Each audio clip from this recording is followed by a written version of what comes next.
ကိုခွေးဖြစ်တယ်လို့ပြောရပါမလားအဲ့လိုနဲ့မြတ်စွာဘုရားကိုလက်ညှိုးတထိုးထိုးနဲ့သင်ဟာငါရဲ့ဖေကိုခွေးဖြစ်တယ်လို့ပြောဘာထောက်ထားရှိလဲအဲ့တော့မြတ်စွာဘုရားကအထောက်ထားရှိသင်ဖေခွေးဖြစ်နေတာကိုငါခိုင်လုံတဲ့သက်သေပြဟာအတော်စိတ်ဝင်စားသွားတယ်သူတို့မျိုးသေးလို့ရှိရင်ပြမဖြစ်မယ်လို့ယုံကြည်ထားတာကိုအဲ့တော့မြတ်စွာဘုရားကဝင်းဖေခွေးဖြစ်နေတာငါမှသက်သေထောက်ထားရှိတယ်ဘာသက်သေလဲမင်းဖေမသေးခင်တုန်းကမင်းတို့မသိအောင်အလွန်ဖို့တိုက်တန်တဲ့ဥစ္စာပစ္စည်းကြီးလေးမျိုးမြုပ်နှံထားခဲ့တယ်မဟုတ်လားဟာတော်တော်အံ့ဩသွားတယ်မတို့အိမ်ရဲ့အိမ်တွင်းကြီးတွေဘယ်သူများရောင်ကရမကိုပြောထားတယ်လေဟုတ်တယ်သူ့ဖေမသေးခင်တုန်းကဥစ္စာပစ္စည်းလေးမျိုးမြုပ်နှံသိမ်းရှိထားတယ်သူတို့မသိဖေသေးသားသွားတယ်ဘယ်နှမြုပ်ထားခဲ့မှမသိ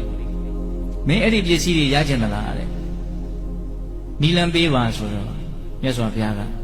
အိမ်ရောက်ရင်မင်းအဲ့ဒီခွေးလေးကိုနှုတ်ကနာထမင်းလေးပျော့ပျော့လေးချက်ပြီးတော့ကျွေးဝအောင်ကျွေးအဲ့ဒါခွေးလေးကအစီရစ်ပြီးတော့အိတ်ချင်မှုံဝါလေးဖြစ်နေပြီဆိုလို့ရှိရင်အဲ့ဒီခွေးလေးရဲ့ကြောကိုပုတ်ပြီးတော့အဖေခမရလူဘွားတုန်းကကျွတ်တို့ကိုမပြောဘဲနဲ့မြုပ်နှံထားတဲ့ဥစ္စာပစ္စည်းလေးမျိုးဘယ်နာမှာတော့မင်းအဲ့ဒါလိုမေးအဲ့ဒါ तू မြုပ်ထားတဲ့နေရာကိုအဲ့ဒီခွေးလိုက်ပြလိုက်မယ်တဲ့အတိအကျပြောနော်မြတ်စွာဘုရား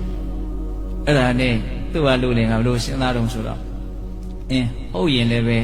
အမျက်ပေါ့ကွာမဟုတ်ရင်လည်းပဲယဟန်ဂရမကိုမှုသာဝါဒနဲ့ဆွဆွဲရပဲဟုတ်သည်ဖြစ်စေမဟုတ်သည်ဖြစ်စေသူ့အတွက်တော့အမျက်ပဲအဲ့ဒါနဲ့သဘောကျပြီးတော့အိမ်ပြန်သွားတယ်အိမ်ရောက်တဲ့အခါကျတော့မြတ်စွာဘုရားခိုင်းတဲ့အတိုင်းလုပ်တယ်အဲ့အိတ်ချင်မုံဝါးလေးဖြစ်နေတဲ့အချိန်မှာခွေးလေးကြောပုတ်ပြီးတော့ခွေးကိုအဖေခေါ်တယ်နော်မတည်ရင်တုန်းကမြုပ်နှံထားတဲ့ဥစ္စာပစ္စည်းတွေဘယ်နာမှာတော့အဲ့ဒါခွေးကလိုက်ပြန်နှုတ်သီးလေးထိုးပြီးတော့လိုက်ပြန်အဲ့ဒီနေရာမှာတူးကြည့်တယ်တကယ်ပဲဥစ္စာပစ္စည်း၄မျိုးကိုပြန်ရတယ်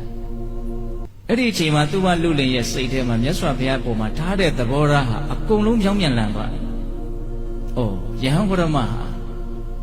ဘဝချားနေတဲ့ကိစ္စကိုတောင်သိနိုင်တယ်မြင်နိုင်တယ်အံ့ဩစရာကြီးမြတ်စွာဘုရားရဲ့ပုံမှာလေးစားမှု